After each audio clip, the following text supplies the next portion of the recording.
Assalamu alaikum Oss people, welcome to another video. In today's video I'll be visiting the Nacka Dojo. I'm very close to the club already, so let's get this video started.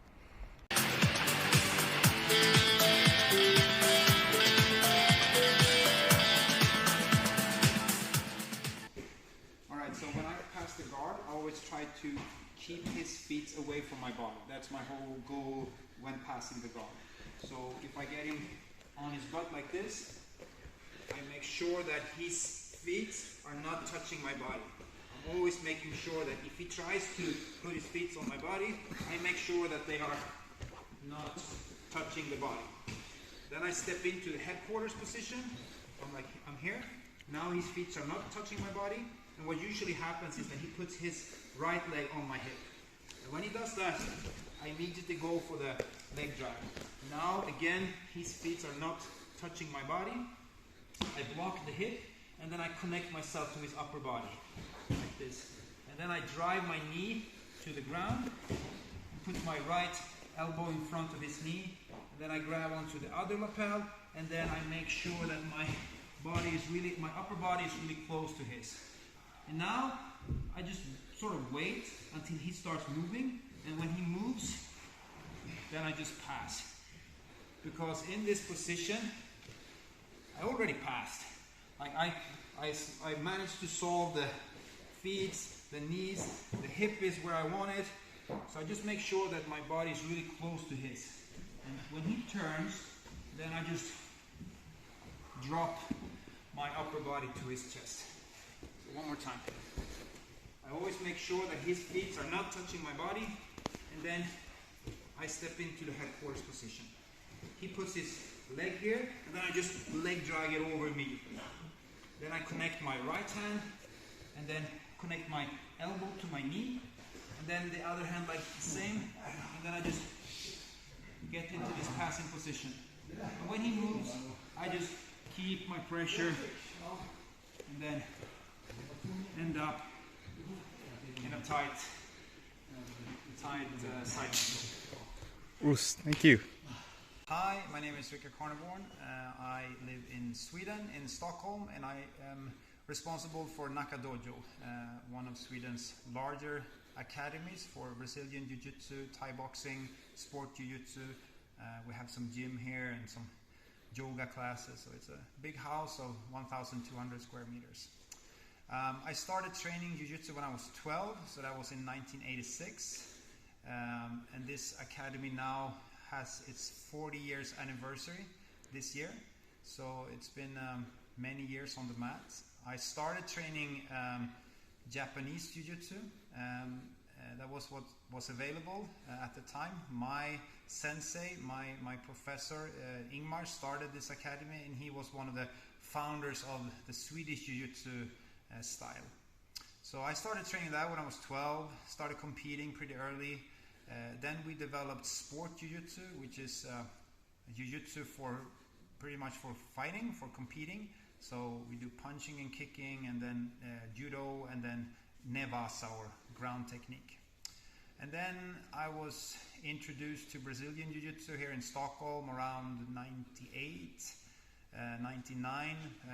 Clubs started showing up, Brazilians started coming over to teach Jiu-Jitsu here in Sweden, and I got interested. I was still doing sport Jiu-Jitsu, but I felt that this was something that was very, very interesting, and it also made my nevasa better. So then when I stopped competing in sport Jiu-Jitsu, I found Jiu-Jitsu, Brazilian Jiu-Jitsu, as my sport, and now it's been over 20 years only training Brazilian Jiu-Jitsu. So that's how I started. My first professor was Marcelo Yogi. Now I train under Eduardo Teta Rios. And then I teach 4 or 5 times a week. And then I run the academy with everything that is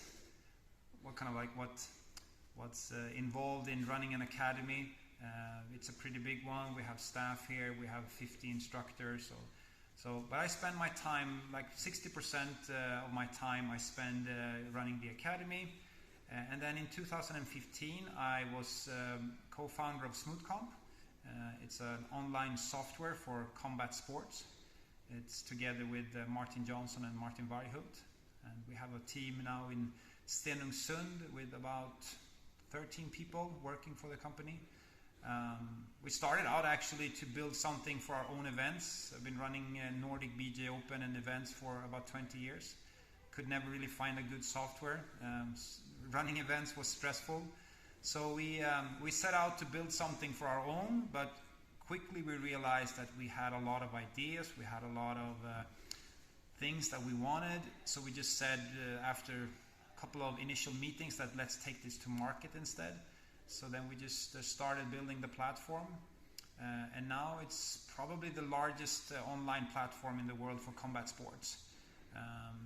In the beginning, a lot of jiu-jitsu events, but now we have a lot of judo events, a lot of MMA events. We have the International MMA Federation on board, USA Judo, French Wrestling, traveling to US now in December for more wrestling. So it's for all combat sports. We even have one platform is for dogs, the Swedish Kennel Club, like the Swedish Federation for Dogs and dogs exhibitions and stuff like that. It's also, you don't see it on Smoothcomp, but they're using Smoothcomp technology for their events.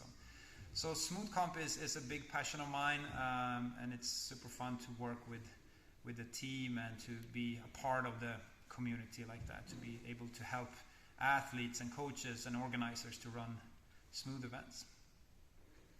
Then you asked about advice for people training jiu-jitsu. I would say patience is the most important advice. It's very important in this sport. It's a very frustrating sport in many sense, because as you get better, everyone else gets better, so you don't really see your progress. You are getting better, but it takes some time, and it can be like a very up and down over the years. But just keep having patience. Everybody wants a quick solution these days. This is not a sport for quick solutions. It's not like a 10-week course when you get in and then you learn something and then you move on. This is hopefully for life. Hopefully that you will find something that you really enjoy and that you can be a part of. But if you're stressing about it, if you want a new belt, or you want to, have a fast you can learn fast for sure. If you train a lot, you will learn fast, but it's very important to be patient and then keep coming back. That's the, for somebody that has achieved the higher belts, they have come back. They have injured themselves, they have been disappointed after tournaments, but they have kept coming back. So that's probably have fun, and don't focus so much on results. Competition is fun, it's great fun, but said with love, no one remembers.